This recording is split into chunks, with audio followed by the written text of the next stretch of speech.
What's up guys, Justin here with TheSketchUpEssentials.com, back with another SketchUp quick tutorial for you. So in today's video I wanted to talk about how to place a building footprint and some concrete walks on a complex face like a site or a sloping hill.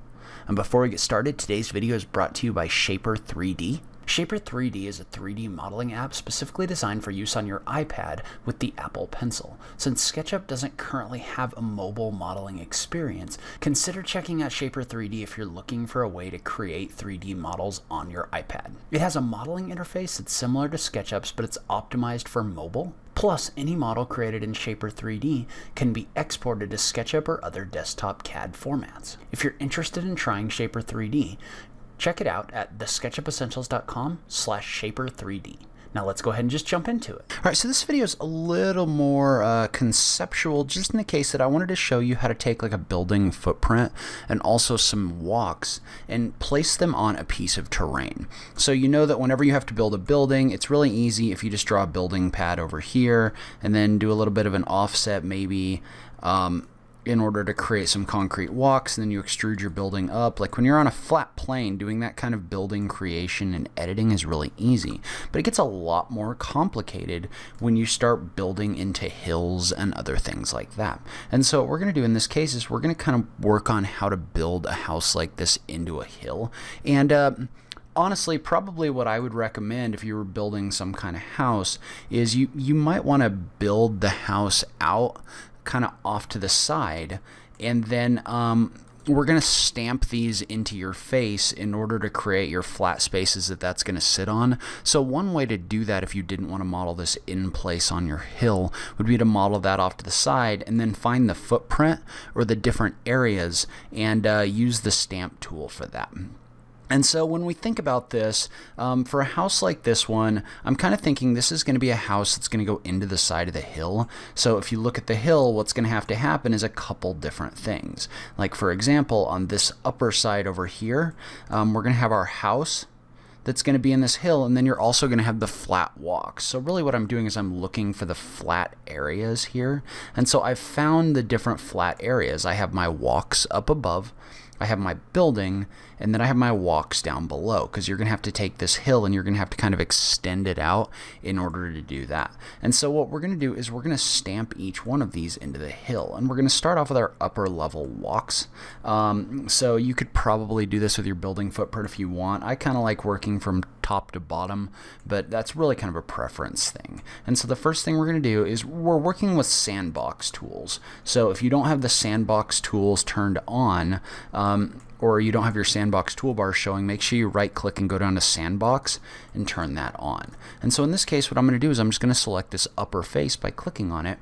You can see there's a button up here for stamp. We've talked about stamp before. I will link to some tutorials on it, but really what stamp does is this will take this face and it'll stamp it into this hill.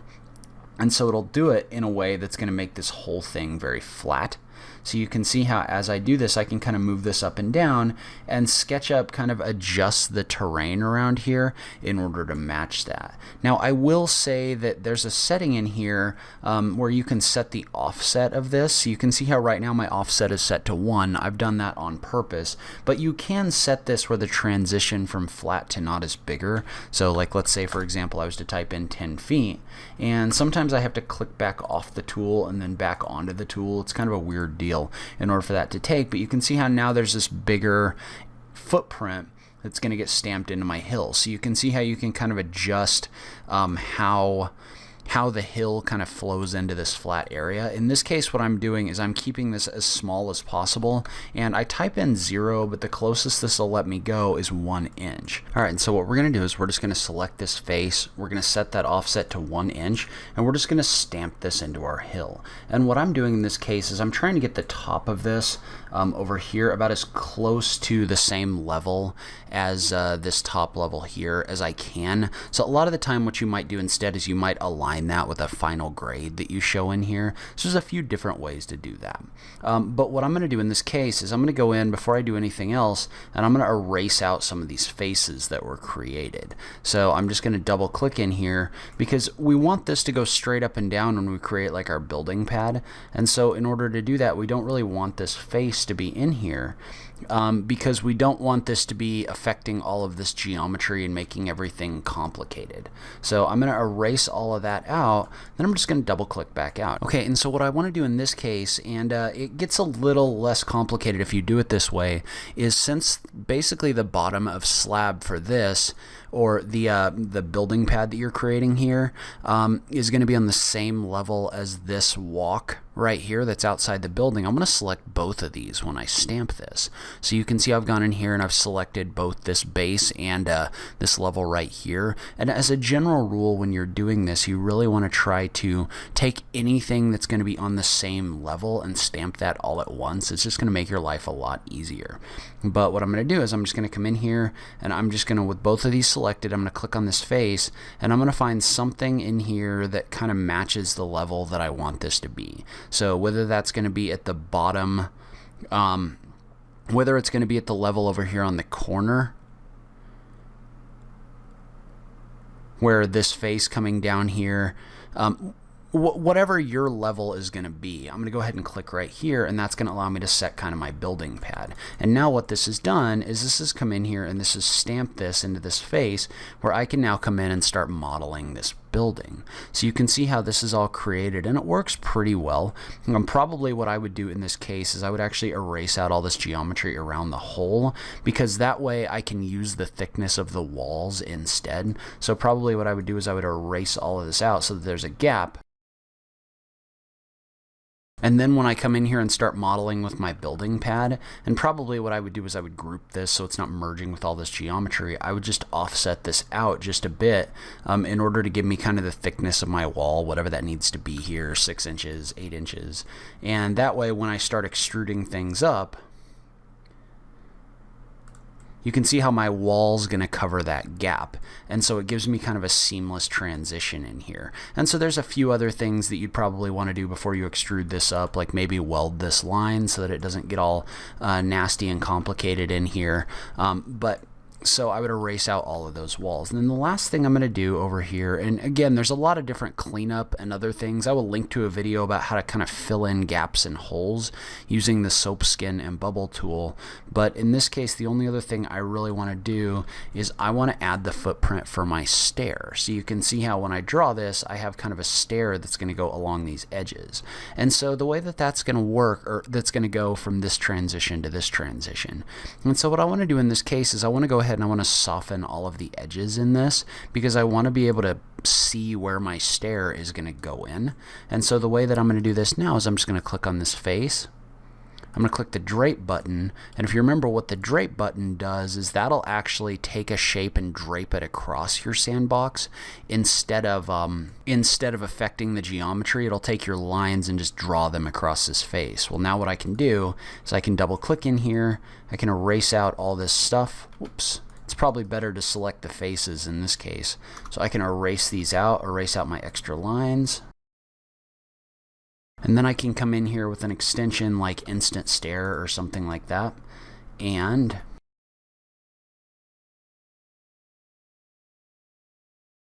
I can go ahead and generate a stair. And then in this case, I'm just kind of using the scale tool in order to make this fit. Obviously, I would probably do some more math in here to really make this work if I was doing something quite this detailed. But you can see how it's really easy to come in here now and just start working now that I have all of this created. All right, so the other thing I want to do is I just want to clean up some of the geometry on this side, and so we're going to use a couple extensions in order to do this. So probably what I would do in this case, because I really want this to kind of smoothly transition from up here to down here, is I would actually use the extension Soap Skin and Bubble in order to kind of fill this in. I've done a more in-depth video on this in the past, but what I want to do in this case is I'm just going to kind of erase out what I would consider to be a path in here, and I'm just going to erase everything out that's kind of in the way of that. And you can see how I turned hidden geometry on in order to be able to access that. And so what I would do in this case is I would just kind of draw a path of what I want the new grade to look like. And then within You could come in here and select these manually, but there's a great tool inside Profile Builder called the Smart Path Selection tool. What that does is that allows you to select a path along a bunch of different edges. You can see how this is kind of helping me with my selection. But then once I get an uninterrupted edge created in here, I could use the extension Soap, Skin, and Bubble, which should be in here somewhere, and probably set my divisions to something like 20, but then I could just hit the enter key, and that would actually kind of create a soap skin along here that we could then use in order to fill in this face. And so we could just go in here, we could select all of these and reverse them, probably soften all of our edges. And then I might just explode this in here so that it merges. So now what I'm able to do is I'm able to kind of affect my grades as well as build my building into the side of this hill. Leave a comment below. Let me know what you thought. Was this helpful to you? Do you have a method for working with things like this? I just love having that SketchUp conversation with you guys. If you like this video, please remember to click that like button down below. If you're new around here, remember to click that subscribe button for new SketchUp content every week. If you like what I'm doing on this channel, please consider supporting me on Patreon. Every little bit helps, even if it's only $1 a month. So make sure you check out that link in the notes down below. But in any case, thank you so much for taking the time to watch this. I really appreciate it, and I will catch you in the next video. Thanks, guys.